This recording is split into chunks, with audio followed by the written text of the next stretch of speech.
నియోజకవర్గంలో జరుగుతున్నటువంటి రాజకీయాలను ఎప్పటికప్పుడు ఎదుర్కొంటూ ఇబ్బందులు పడుతూ ఈరోజు ఆదోనిలో నియోజకవర్గంలో ఒక్కసారి నాకు రివైండ్ చేసుకొని వెనక్కి వెళ్తే ఈ 5 ఏళ్ళు మనం పడినటువంటి పాటలు ఎటువంటివప్ప అంటే 70 మంది మహేష్ యాదవ్ గారి ఇంటి మీద పోతే రొమ్ము చీల్చుకొని నిలబడినటువంటి మహేష్ యాదవ్ గారు నాకు ఈరోజు గుర్తొస్తారు. అలాగే ఉద్యోగం చేస్తున్నటువంటి విజయ్ కుమార్ని ల్యాబ్లో పోయి వెళ్ళి కొడితే కూడా జనసేన జెండాని పక్కన పెట్టమని అడిగినా కూడా పక్కన పెట్టుకోకుండా పని చేసినటువంటి విజయ్ కుమార్ గారు గుర్తుకొస్తారు. అలాగే ఉరుకుందు మీద కేసులు పెట్టి నువ్వు పార్టీ మారుతావా లేదా అని చెప్పి బెదిరించి మా రెడ్డి దగ్గరికి నువ్వు వచ్చి క్షమాపణ చెప్తేనే ఆ కేసు తీసేస్తామన్నా కూడా పక్కన వెళ్ళి 2-3 నెలలు సిరుగుప్పాలో బతికి మళ్ళీ వచ్చి జనసేన జెండా పట్టినటువంటి ఉరుకుందు లాంటి వారు.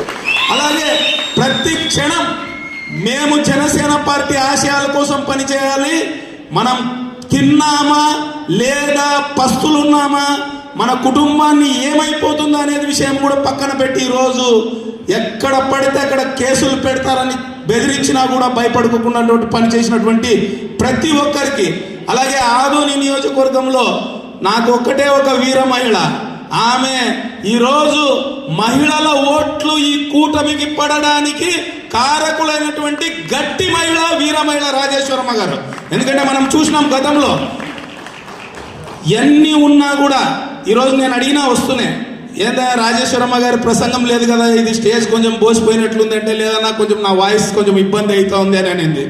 ఓకే, ఎందుకంటే అటువంటి ధైర్య సాహసానికి ప్రతీక అయినటువంటి వాళ్ళు ఒక్కొక్కరుగా ఈరోజు జనసేన పార్టీలో పేర్లు చెప్పుకుంటూ పోతే నిజంగా నేను చెప్తున్నాను, ఈరోజు పార్థసారథి గారు గెలిచిన తర్వాత నా జీవితంలో మొదటిసారి సేద తీరుతున్నాను. నేను చాలా సంతోషంగా ఉంది.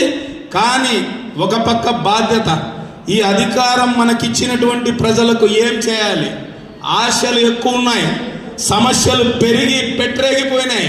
ఈరోజు ఆ సమస్యల్ని తీర్చేటువంటి బాధ్యత కూటమిలో పార్థసారథి గారితో పాటు తెలుగుదేశం పార్టీ ఇన్ఛార్జ్ అయినటువంటి మీనాక్షి నాయుడు గారితో పాటు ఈరోజు నా భుజాల మీద కూడా ఉంది. కాబట్టి నాకు ఒక రకంగా అధికారం అనేది, బాధ్యత అనేది కాస్త భయం కలిగిస్తూ ఉంది. కానీ ఆదోని నియోజకవర్గ ప్రజలకు నేను ఒక్క విషయం నేను తెలియజేస్తున్నా, ఈ 5 ఏళ్ళు మ్యాండేట్లో మీరిచ్చినటువంటి మా యొక్క గెలుపుకు, మీరిచ్చినటువంటి ఇటువంటి అభిమానాన్ని, మీరిచ్చినటువంటి ఆదరణని ఏ మాత్రం కూడా మీరు మా మీద పెట్టుకున్నటువంటి నమ్మకాన్ని వమ్ము చేసే ప్రసక్తే ఉండదని చెప్పి ఆదోని నియోజకవర్గ ప్రజలకు తెలియజేస్తున్నా. ఎందుకంటే చాలా మంది అంటుంటారు 8 నెలలు అయిపోయింది, ఇంకా కూటమి ప్రభుత్వం ఏం చేయలేదు, 9 నెలలు అయిపోయింది. నేను ఒకటే చెప్తున్నా వైసీపీ వాళ్లకు, మీరు గడియ లెక్క పెట్టుకోండి. 5 ఏళ్లలో ఎప్పుడు చూపించినటువంటి అభివృద్ధిని ఆదోని నియోజకవర్గానికి చూపించే తీర్థమని కూడా వైసీపీ వారికి నేను తెలియజేస్తున్నా. ఎందుకంటే వారికి క్యాలెండర్లో ఒక్కొక్క రోజు గడవడం కష్టమైపోయింది వైసీపీ వాళ్లకు. అందుకే పొద్దున లేస్తే ఈరోజు ఏ పార్టీ నాయకుని మీద ఆదరణ ఉంటుందో ఆ పార్టీ నాయకుల మీద బురద జల్లేటువంటి ప్రయత్నం వాళ్ళు చేస్తూ ఉన్నారు. నేను ఒక్క విషయం ఆదోని నియోజకవర్గ ప్రజలకు నేను తెలియజేస్తున్నా, ఎందుకంటే ఈరోజు బాధ్యతతో రాజకీయాలు చేస్తున్నాము కాబట్టి చెప్తున్నా. ఈరోజు మల్లప్ప అనేటువంటి వ్యక్తి ప్రతి ఒక్కరికి మంచి చేయాలనేటువంటి పరితపించే వ్యక్తి అనే విషయాన్ని మాత్రం ప్రతి ఒక్కరికి నేను తెలియజేస్తున్నా.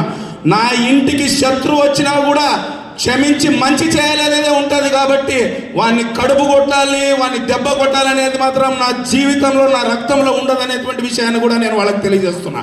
ఎందుకంటే గత 6-7 నెలల్లో మనం చూసినటువంటి విషయాలు, లాస్ట్కి కొన్ని విషయాల్లో నేను ఓపెన్గా చెప్తున్నా, పాత్రికేయులకు కూడా తప్పుడు సమాచారం ఇచ్చి మల్లప్ప మీద బురద జల్లేటువంటి ప్రయత్నం కొంతమంది స్వార్థపర నాయకులు చేసినారు.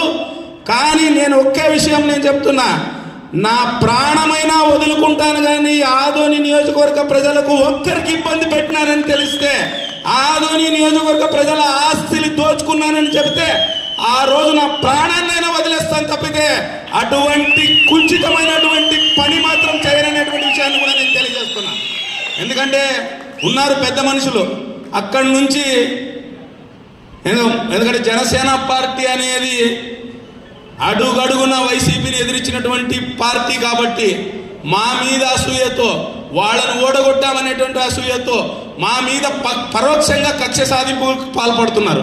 అంటే ఏదైనా అబద్ధపు వార్తని వ్యాపింపజేసి మల్లప్ప అది చేశాడంట, ఇది